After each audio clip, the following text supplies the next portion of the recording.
முன்னொரு காலத்தில் ஒரு பெரிய பணக்காரர் இருந்தார். அவரிடம் நிறைய தங்கம், வைரம் மற்றும் நிலங்கள் இருந்தன. ஆனால் இவ்வளவு இருந்தும் அவருக்கு மன நிம்மதி மட்டும் கிடைக்கவில்லை. எப்போதும் எதையோ இழந்தது போலவே கவலையுடன் இருந்தார். ஒருமுறை அவர் ஒரு துறவியைச் சந்தித்து, ஐயா, என்னிடம் இல்லாத செல்வமே இல்லை.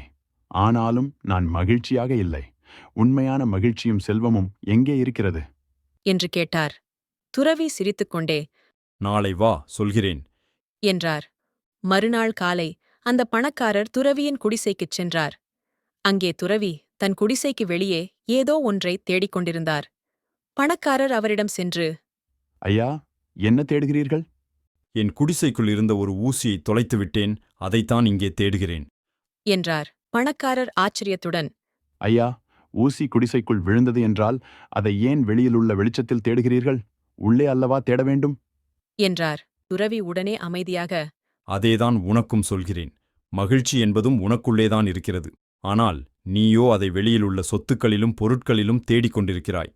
பணக்காரர் தன் தவறை உணர்ந்து, உண்மையான மகிழ்ச்சி என்பது தன்னிடம் உள்ளதை வைத்து திருப்தியடைவதில்தான் இருக்கிறது என்பதைப் புரிந்து கொண்டார்.